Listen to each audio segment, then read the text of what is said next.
Welcome back to Bike Race Weekly. Rick, how are we doing? We're doing well, Ryan. Just getting along on this lovely Tuesday. What about yourself? How you doing? Pretty good. I am currently on a recovery week. Ah, Best time of the year. It just so happens to fall on Christmas week, so I'm excited for this week. Instead of doing workouts, I'm doing Zwift races. And also nice. RGT races this weekend. There's another set of RGT races through Echelon Race Series. Yes, there is. So with a recovery week, do you tend to just lower the volume and keep some intensity, or do you just because you're still doing races and like races are obviously pretty intense. So like, how many hours on the bike are you doing during your recovery weeks? I keep it pretty low. Really, I just try to keep it fun. To be honest, the races I don't really see as training, I guess. I Sure. just I just really enjoy them.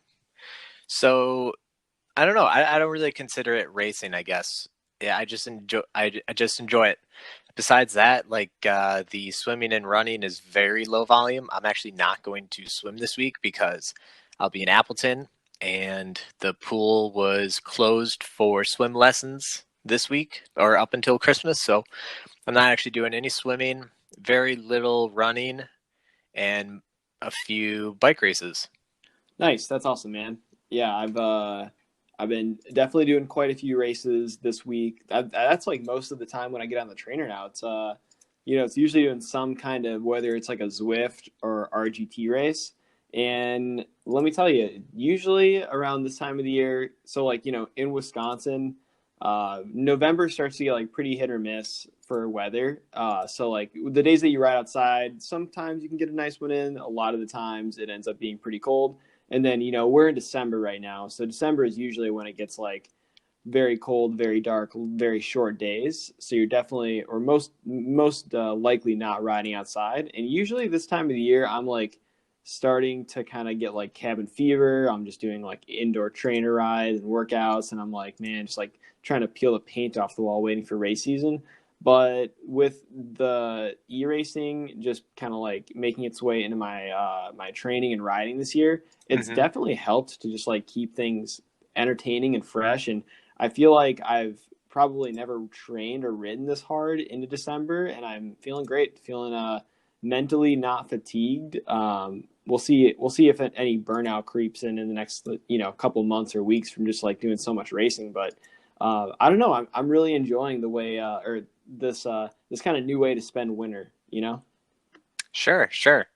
Yeah, in the last few weeks, I'm in a build phase now, and the last few days were quite the struggle. Um, I hit that point. I don't know if you've ever hit this point, but I always know when I'm at that point of like overtraining because it feels like I have like tingling in my legs, like a I don't know. It's really weird, and it always comes whenever I feel like I've kind of hit that point of overdoing it. That's Um, interesting. I feel like everybody kind of has their own like signs for yeah. overtraining. Like if you like search, oh, what are some signs of overtraining? You'll get a laundry list of like 10 to 20 different like possible side effects or Hmm. whatever.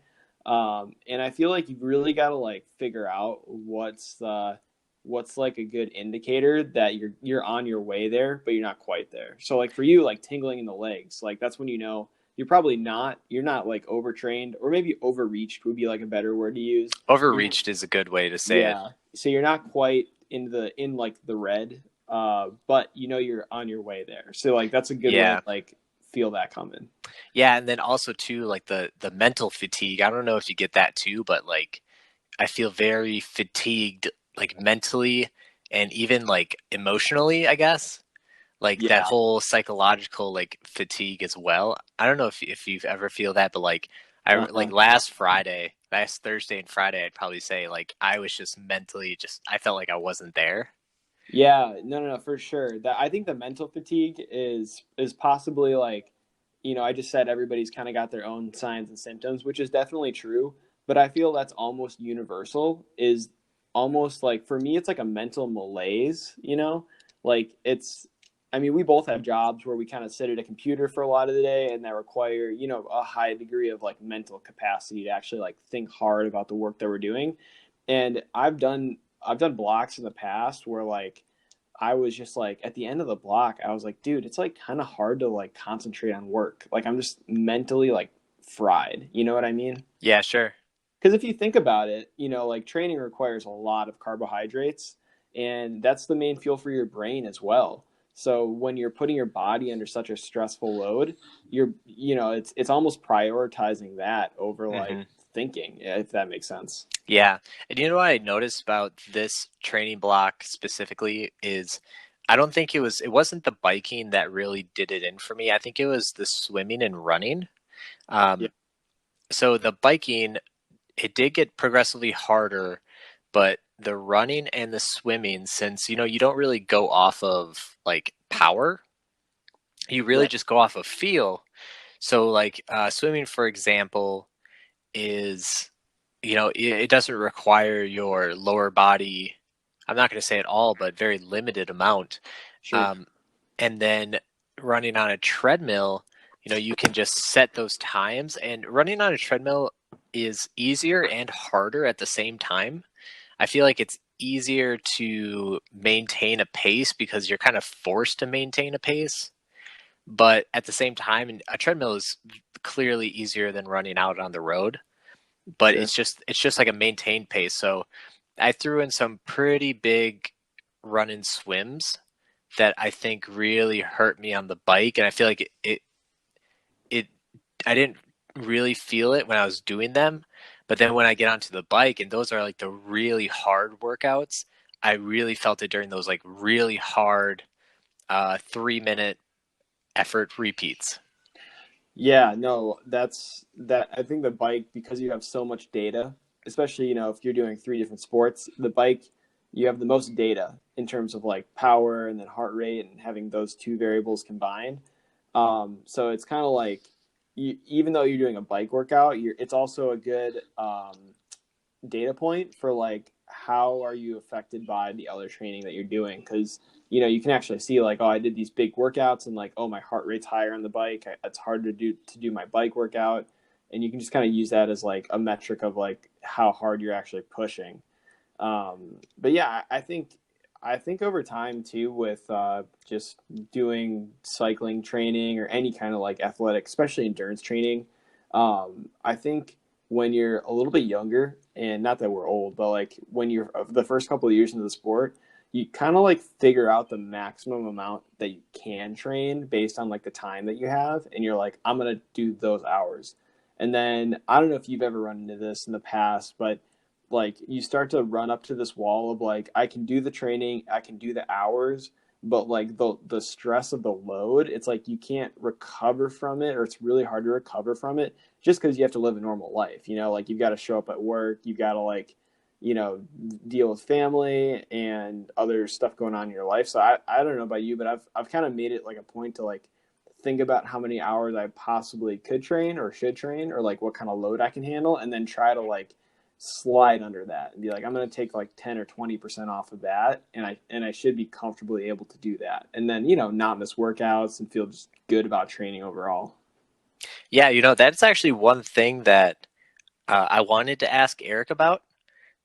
We obviously didn't get to it because we were talking about Oh yeah. the Echelon Racing series and and, stuff. and But this and this is I in mean, reference to last week's podcast when we talked with yeah, Eric Hill and Frank Cundiff. Eric Hill just amazes me.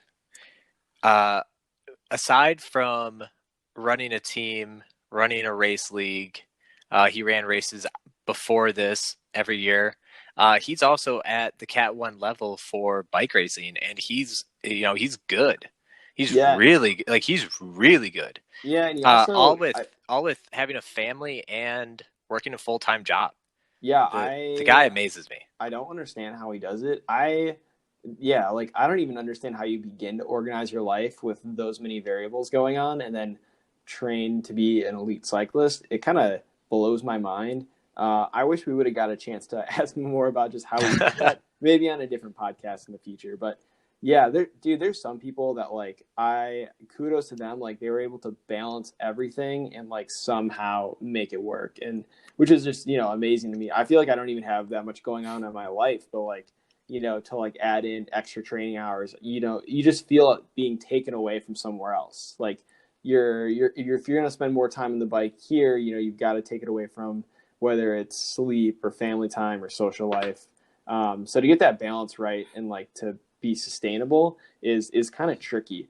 And something that's actually been really cool that I know I've been watching, and Ryan, I think you've been watching it too. A popular YouTube channel, The Vegan Cyclist. He's doing this train like a Hmm. pro challenge where the dude has a family.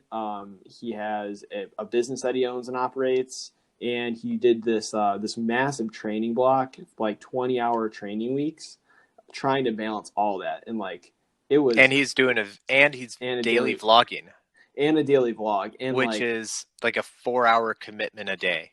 yeah, it was interesting to watch, and it was interesting to see how like over time you could just see it being like beaten into him, you know what I Oh, mean? like it's like almost hard to watch how exhausting it is. yeah, and like don't get me wrong, like he seemed like he got through it, like he wasn't like crashing in workouts, and he seemed like he was kind of checking all the boxes, but it definitely seemed like, because, and I think he's basically done with it now. He's got like a recovery week to finish out the month.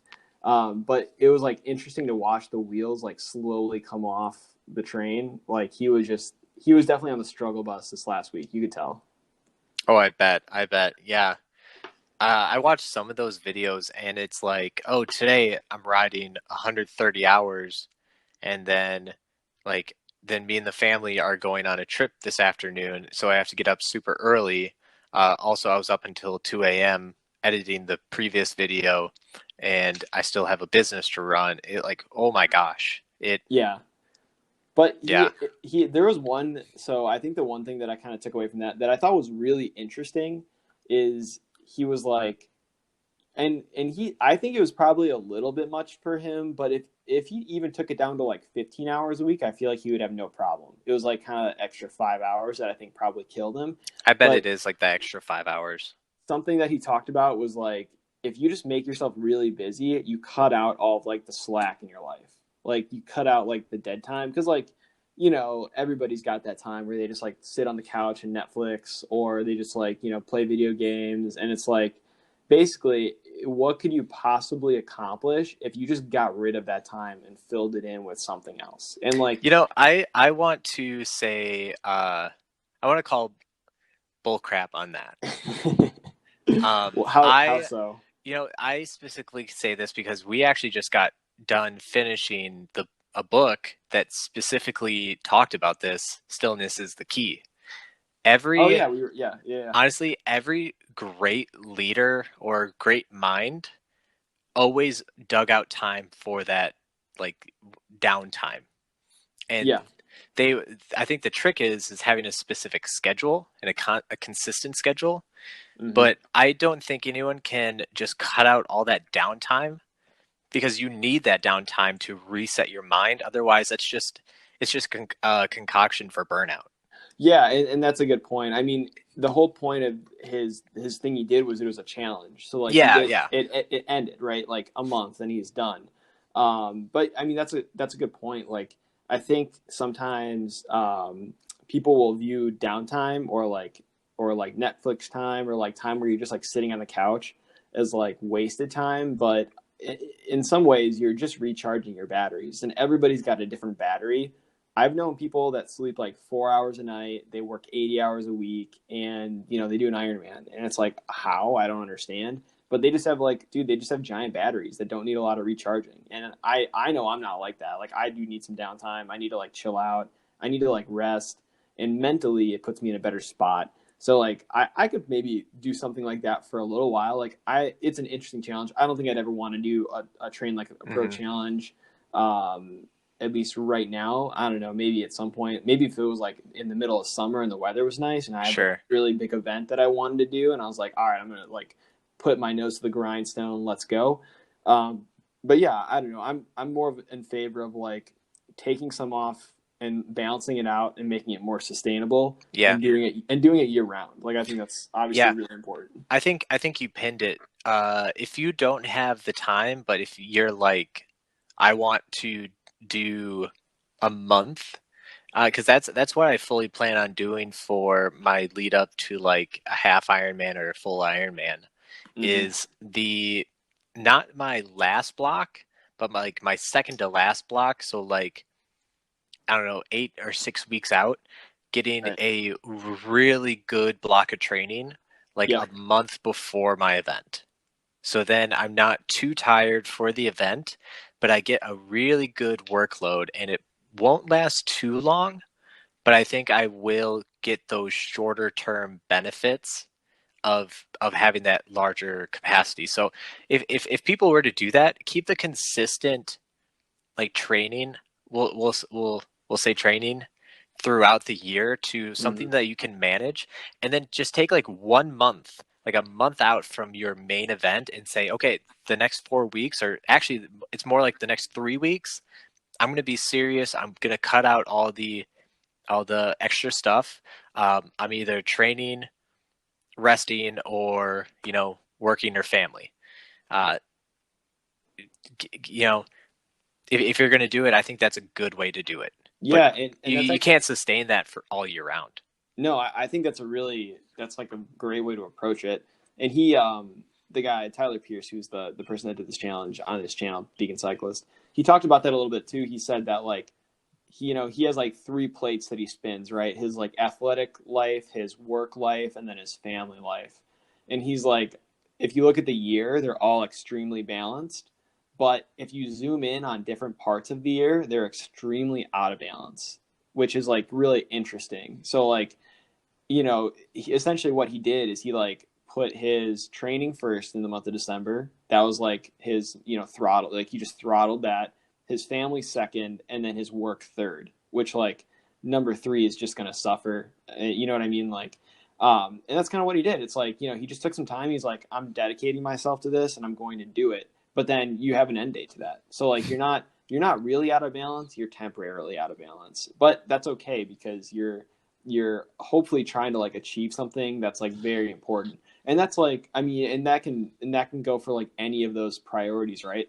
Even like a very high level athlete, unless you're a professional athlete, you might have to like take periods where you're super focused on your career, and like your career is like the main thing, and it's like you're not going to dump training, but you're just going to not make it its number one priority. Like you're still going to keep some, but like you can just understand that like it's got to be it's a P3 instead of a P1 for this time.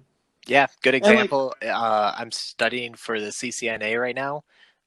That's an hour and a half a night that I have to carve out of my schedule that I have to dedicate to just to stay on top of the large amount of information that's required for the exam. I so there's certain things like I have to be done training by 6:30, so that I can fit in that hour and a half. But I still have to dedicate time to Anna so that she's not feeling neglected either. So I try to carve time out for her as well. Um, yeah, I don't know where I'm trying to go with that, but you gotta keep your priorities yeah, in the check. priorities. In That's a check. good. Yeah, that's a good way. And I mean, it kind of goes back to what I was talking about before in the book "Stillness is the Key." Uh, as with carving out time for yourself, another important thing is keeping a consistent schedule. Yep. Um, I think a lot of people nowadays, I feel like, are not into the whole consistent schedule thing. Hmm. But I'm a huge schedule person. It's even down to the food I eat every day is almost exactly the same.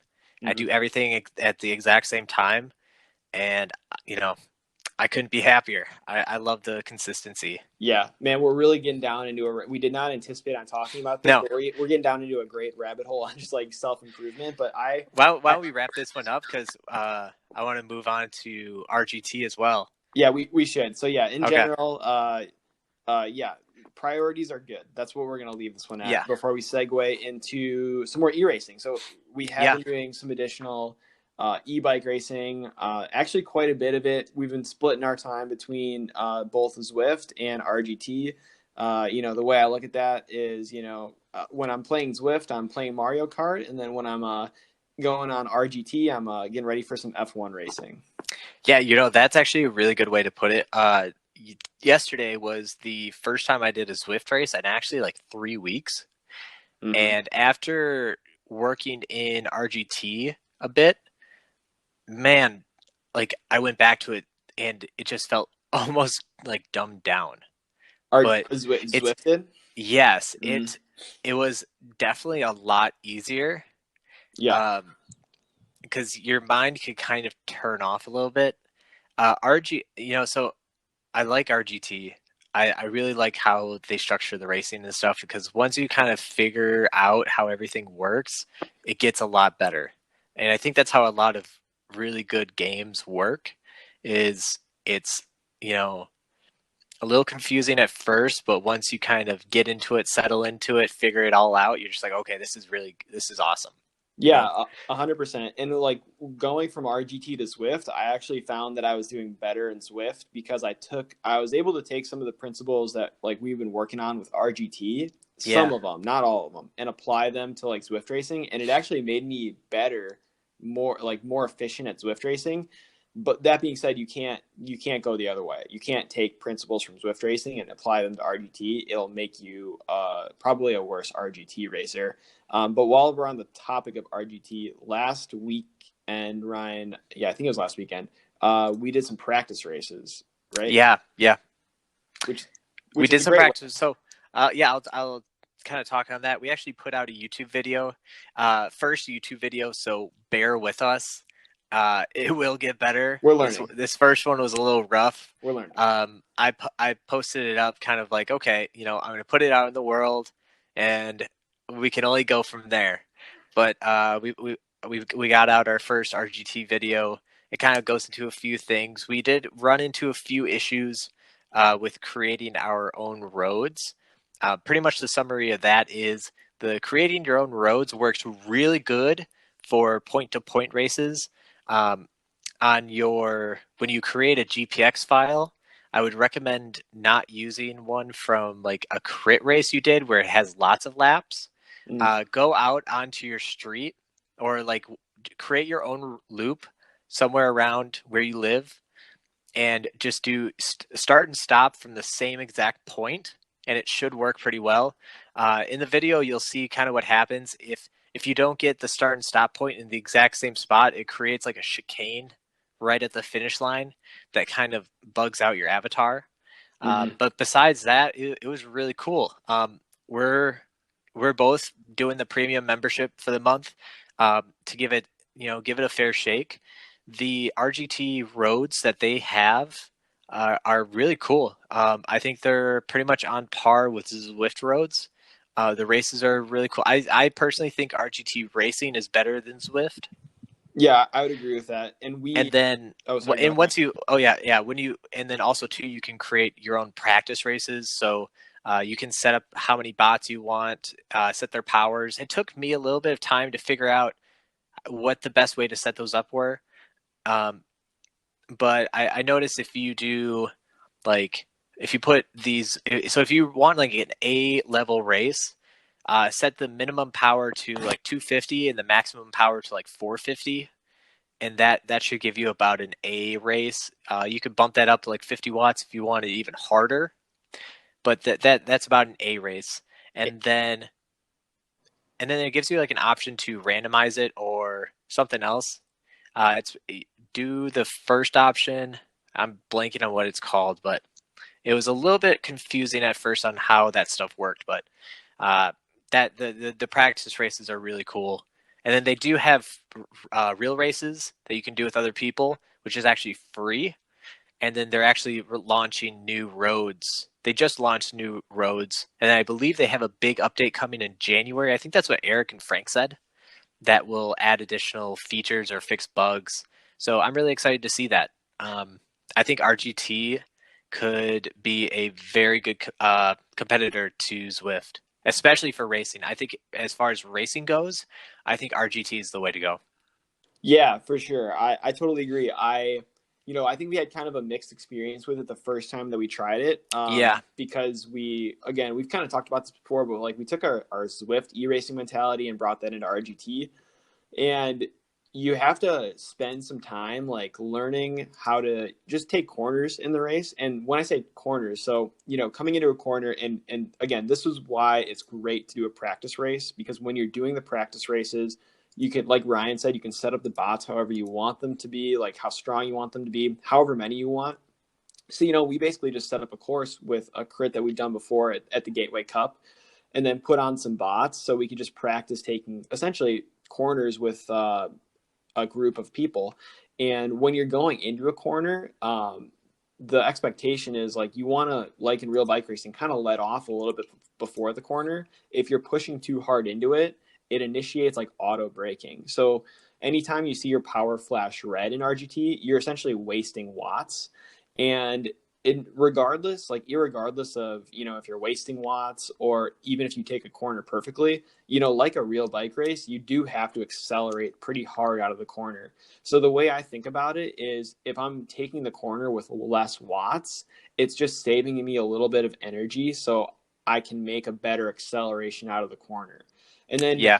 I think the big other takeaway that I kind of realized is you have to really like your acceleration in RGT is like the foot pedal of a race car. If you press it too hard, you're going to have a really like jerky experience. Like a slingshot. Yeah. So you're going to accelerate to the front of the field, and then you're going to be on the front, but then you're going to want to slow down, and then you slowing down will shoot you to the back. So you're kind of going to like be ping-ponging and doing way too many watts than you really need to be. So you just have to work on, again, like in real bike racing, if you're accelerating up to the wheel in front of you, you got to make it like kind of slow, super measured, and really accurate, or else you're just going to be wasting energy. And once I started to like really think about every time like I was accelerating and cornering, it was a huge game changer. Like I was able to race with these bots and actually do pretty well against them. I don't know. Did you have a similar experience, Ryan? Like, is that how you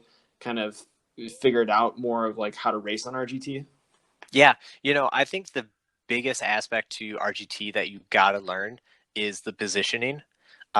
Specifically going around corners. When I watch, so also I want to, if you want to learn RGT and how to race in RGT, Jonathan Crane on YouTube has he does a lot of RGT racing. Highly recommend checking him out. That's Jonathan Crane. Yeah, Jonathan Crane, and then another guy too, Mike Lister. He does a lot of YouTube as well too. Okay, I saw his channel, but yeah, they both have a lot of racing that you can watch, and then they kind of walk you through like what they do as well. Yeah, if you ever watch one of them or our YouTube channel, I actually go through it on there too.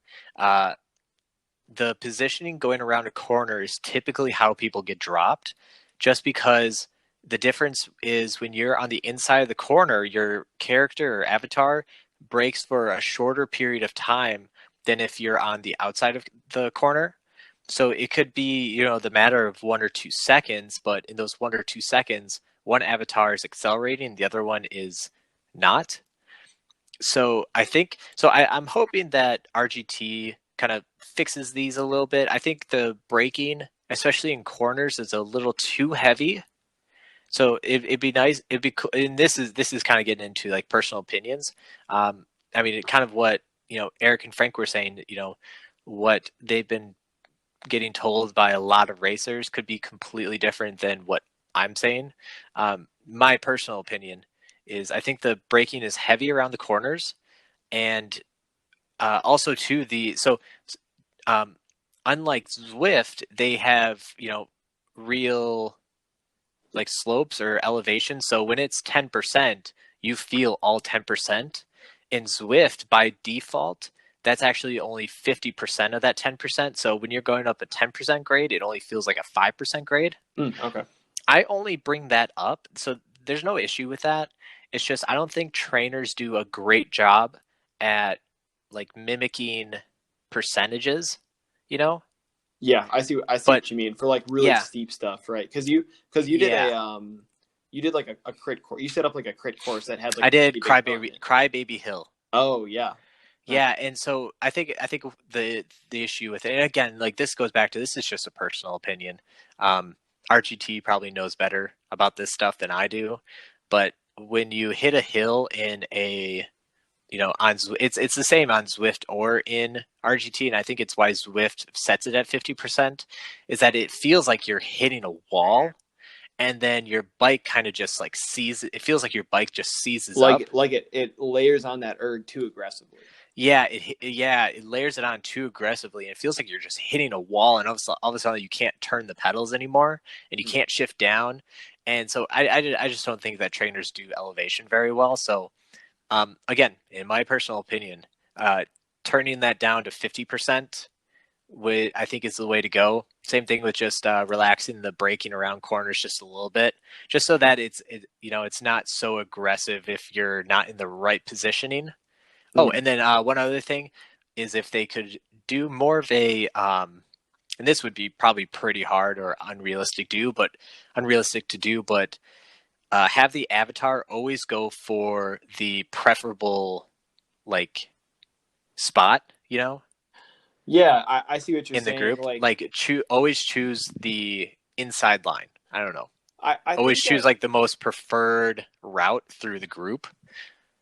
But again, I mean, it comes with how elaborate RGT is. I mean, it's right now. I mean, I think it's a lot of you got to figure it out.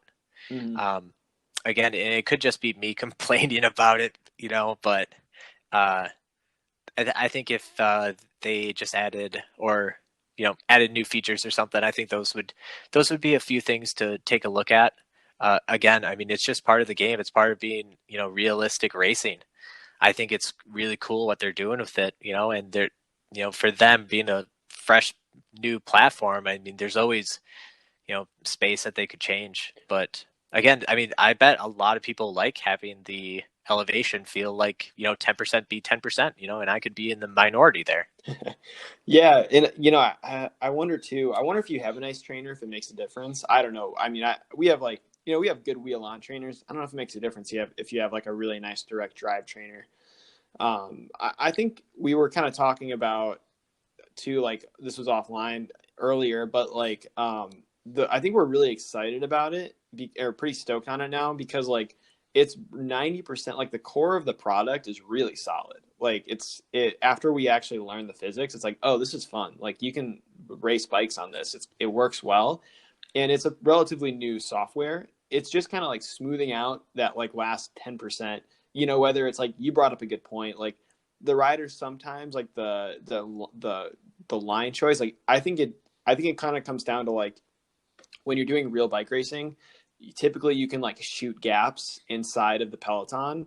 Whereas when you're trying to move like from left to right, you have to almost like slow down and go around the rear, like towards the very back of the group to get on the other side of the group. Does that make sense? Yeah, I've actually had that same thought, Yeah. but So I think just like some of these like minor, like whether it's how you move in the group and like just some of the finer breaking points, it's like, yeah, I mean, they're just things that I think everybody kind of thinks about. And hopefully as they continue to iterate on they just get like better and better. And I'm sure that yeah, they get a lot of feedback from other racers about yeah, these like very issues. But I'm excited because I think it's just going to keep getting better and hopefully just keep improving. yeah, absolutely. Um, One other thing I wanted to talk about was the last weekend. There was another professional Echelon Racing League race, the same race as the amateur weekend, but for the pros. I gotta say, holy cow, the production value was incredible. They really stepped up their game. It was very solid. I agree. It was, I actually tuned into like the entire race. Like it was so good. Yeah. Like it, yeah, and I mean they had Soner and Frankie Andreu Yeah, commentating. I wasn't expecting Frankie to be on there. I didn't know Yeah, that he was like gonna be an announcer. yeah, that is actually one thing that we talked about was having really good commentators because they paint a picture, tell the story, Yeah. and I mean it was everything I could have asked for. And Yeah. not only that, but they actually threw in footage from the actual crit race and had the guy who won I know he's won 2 years of, I think it was the Bucks County Classic, but they had his GoPro footage and actually him talking about the real crit racing and how it'll be different or be the same in the e-racing version. And so it wasn't just the race the entire time. They were going back and forth between things. Yeah, I love Um, that. I love that crossover between real life and yeah, like the virtual side of it. yeah, and it was like the two races were like right around like an hour, hour and 15. So I think that was like the sweet spot length for watching something like that. So yeah, I mean, outstanding. I loved it. It was really fun to watch. The those courses were perfect for e-racing because they are super punchy races. Um, yeah, I mean, what did you think? Yeah, I know. I totally agree. I think the lengthwise, that's a good amount of time for like a viewer. Hour and 15. And I think in general, I like courses quite a lot when it comes to e-racing. I think like it can provide some pretty interesting dynamics, especially with RGT being like heavy on cornering, making a big difference. It's only natural that like a crit is going to be interesting to watch for sure, and it's also going to be really revealing who's been playing a lot on the platform and who's maybe just kind of stepping into it for the first time or the first couple times. The thing that I really am digging about the Echelon Race League in general is that it's very like easy to follow as a series. I don't know if you kind of get this, but I like Zwift for what it is, which is like just a really cool platform with fun racing and a lot of stuff going on. But I find it really hard to follow. I don't know what the premier Zwift league is, and I don't know like where to find that. They post so many different like races and race leagues They that have like 3 or 4 different race leagues at any given time. yeah, and there a lot of them are also based on like regional stuff. So there's like time zones differences to kind of split that up into people that can actually make the races. But it's just hard for the fan as a fan. And again, I like watching e-racing. It's hard to follow. I find the Echelon Racing League to be really cool because it's super simple and straightforward. And like, there's one league. There's the pro men, the pro women. These are the different races, and obviously because it's virtual, you get the same riders every time. So like, I know when I'm watching the Echelon Racing League, like I kind of like figuring out like the people to watch. Like for the women's race, it's like, oh, Christy Tracy and Godby are like kind of the two riders up there, and there's a couple other that are like consistently like in the top 5, the top 10. So it just makes it a really good experience, especially for somebody that's like actually trying to follow it as a series. Yeah, sure. I think we talked about once a few podcasts ago when I think we were talking about being able to like create your own races on Zwift and how it'd be really cool as if a a local race series, if the races got canceled for another year, being able to create their own Zwift race. uh I mean, RGT is the answer to this. For sure. I really hope that if races can't go on next year, local race directors say, let's do it on RGT. And I think I would do that. I would do every race. If like local race series were doing weekly races, I'd be there probably every week. Yeah, I totally agree. And it also presents a really cool opportunity to resurrect some like races that can't go on anymore. You know what I mean? Absolutely. Like Yeah, absolutely. I think everybody with their local race series, and Ryan, you and I have been like pretty involved over the last couple of years racing in Wisconsin, and like I remember a couple courses that just for whatever reason like the organizer could not put it on anymore, and I was like super bummed about it. And to think like, dude, we could have you could do a Wisconsin race series where you put all of the classic courses that everybody loved and make a race calendar based off of that. And also too, like there's always a couple of races that are in there that the only reason that they happen is because the venue is like super accommodating to bike racing. Everybody can think about like their local office park crit that it's not maybe the most fun course, or like it just kind of works because it works. And it's like, yeah, we don't have to do those anymore. We can just pick the best courses and the most like diverse courses and race on those. So I think I totally agree. You bring up a good point. That's a really cool opportunity going forward. Yeah. I really hope RGT takes off. we see more from it. I'm really glad that the Project Echelon, Eric Hill, and Frank Cundiff are really at the forefront, I think, of pushing this type of racing forward. And I mean, it's a lot cheaper. You don't need to close down roads.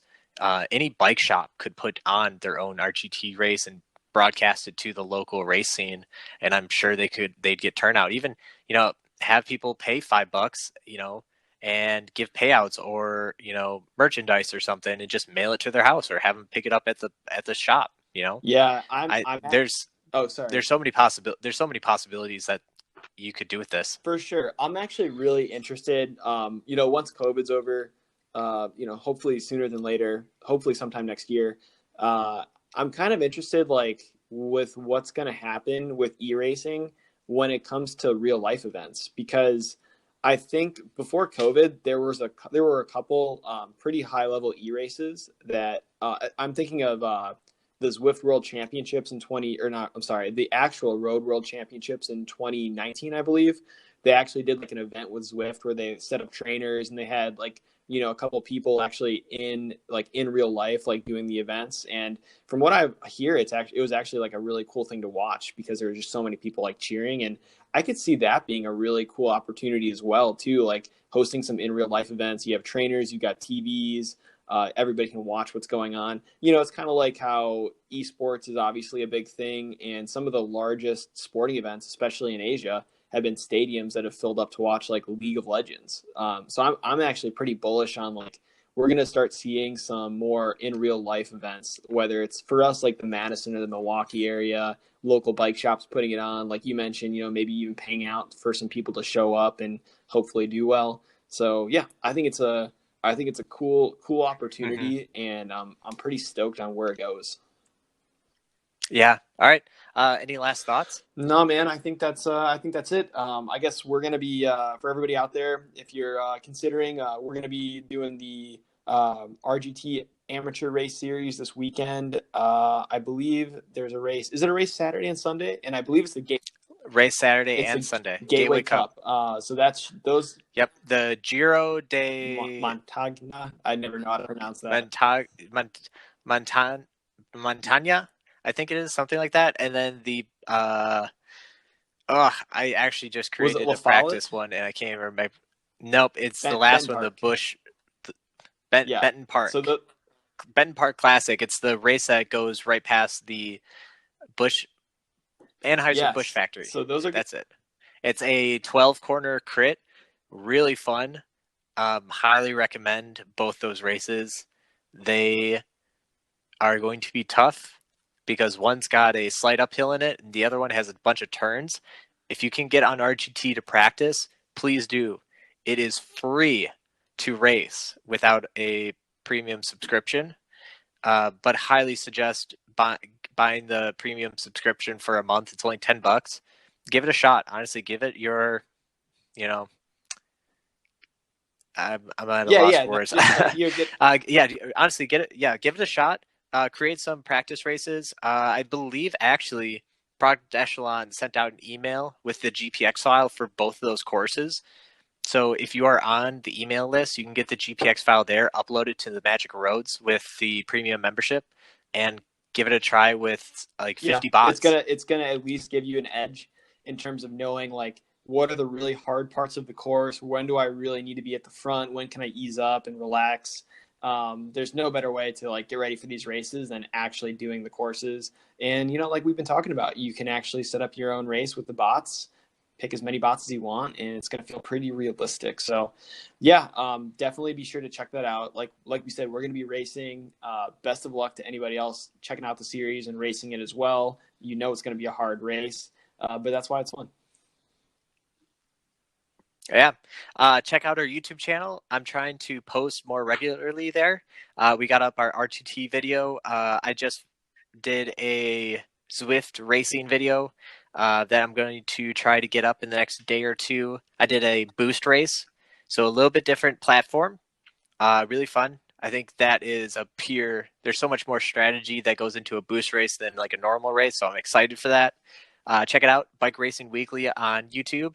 Also, check out our Twitter because we Yeah, are doing a we're lot better on present. Twitter We weren't now. present for a while. Now we're present. Yeah, we We're are doing present. better. We're trying to Yeah, do and better. then we've also got an Instagram. You can check that out. We also have a Discord as well too. I think we're gonna start trying to use that more when we race. I believe it's in our Instagram bio. So anybody that wants to join us and chat through any races, feel free to join that. And yeah, We will start posting what races we do on Zwift or yep, RGT in our that's gonna be the Discord. move. Cool. Well, I think with that, we've pretty much All right. got the show wrapped up. Everybody, thank you for listening, and we'll catch you next week, and hopefully on Zwift RGT. All right.